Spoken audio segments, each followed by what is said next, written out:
this Hey, I'm a YouTuber. I make videos, shorts, whatever. I edit shit all by myself. I started this channel back in January, and before I even started on my first video, I couldn't really find a proper editing software. But eventually I started using CapCut, and I've been using it ever since. But CapCut is a piece of shit, and I fucking hate it. But I also kinda like it. Okay, so back when I was working on my first video, I didn't really know which editing software was good. Like, I knew some, like Adobe Premiere, Filmora, CapCut, all that kind of stuff. But most of them require a subscription in order to be used. Like, I wanted to try Adobe Premiere, but then realized it costs like 30 bucks a month. Just for Adobe Premiere. You don't even get Photoshop or anything with it. And since this was just for my first video, I wanted to find something for free. I tried Filmora, not expecting much, and it looked nice, but then quickly realized that most effects are like premium effects, I think. I don't remember. And I believe that exporting videos for free adds like a gigantic fucking watermark across the whole video, which I didn't want for obvious reasons. There were probably more reasons why I didn't like Filmora, but I don't fully recall. Editor me will let you know what it was again. I don't know, man.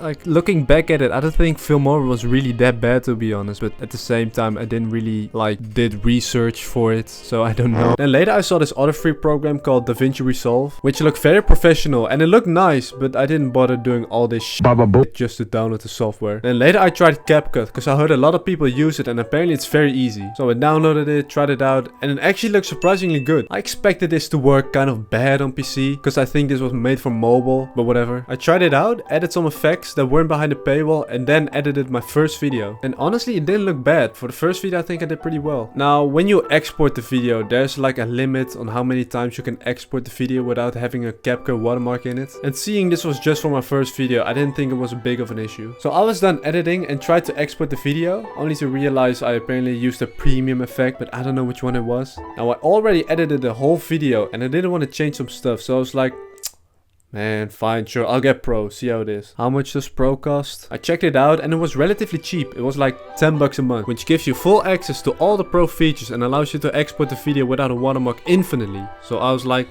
you know, that's not bad. Sure, why not?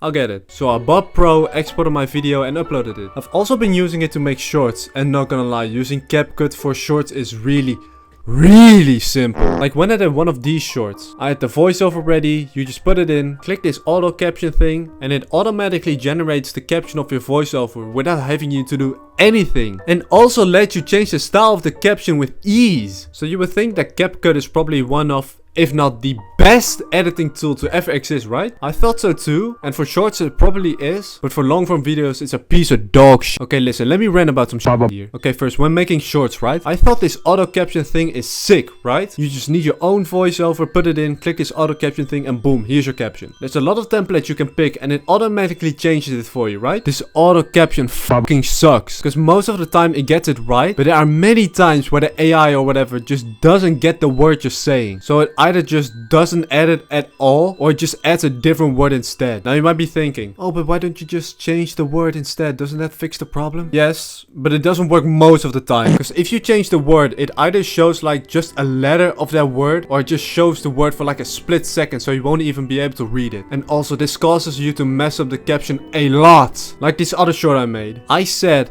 how can we make it good? But I realized after it's been uploaded that it said, how can we make it good?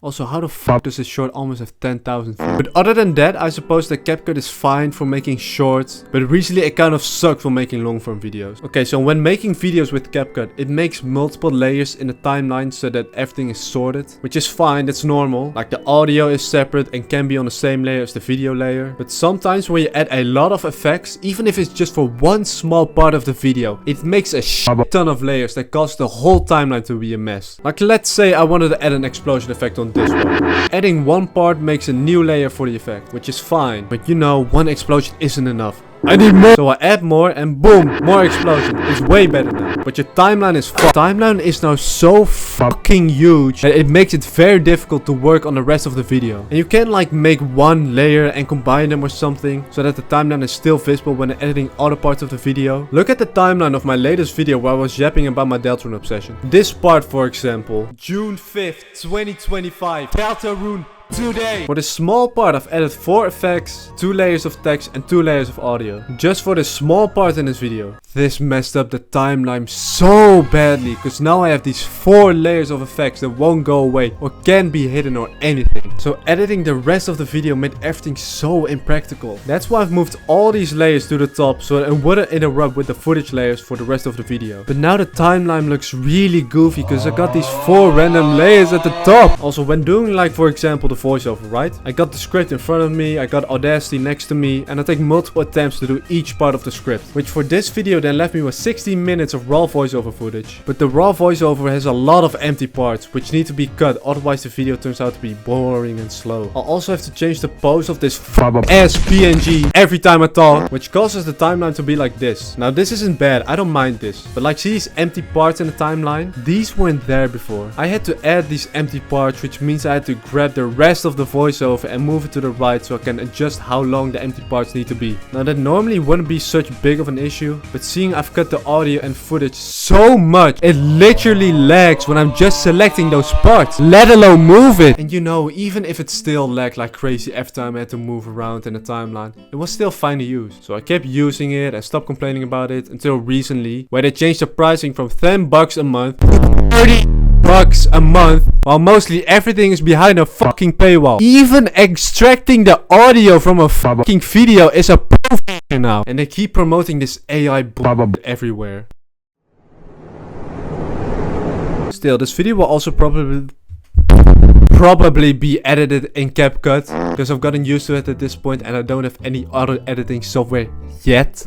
Okay, so this was the part where I was gonna be like, psych! This whole video was made in Adobe Premiere. CapCut and everything stands for Adobe Premiere on top all the way. But not gonna lie, editing this video in Adobe Premiere was kind of difficult compared to CapCut. So in CapCut, it's very easy to add effects, transitions, whatever. You just drag them in. But you actually have to do some research to create simple stuff like this in Adobe Premiere. Like this VHS effect I'm doing right now. In CapCut, there's like a VHS preset thingy that you can just add, which adds this VHS noise, small shake and everything. It took me multiple tutorials just to get it somewhat close to what I wanted. However, editing videos in Adobe Premiere does feel smoother. Like, shit doesn't lag and you get a lot of freedom to make whatever you want, but you don't have in CapCut. You just need to know how to do it. And I don't know how to do it, man. I was gonna like switch to Adobe Premiere fully, but not gonna lie, I'm gonna reconsider a bit more before I'm stuck with Adobe Premiere for a year and having to pay a cancellation fee. I swear, if CapCut didn't lag and wasn't such a greedy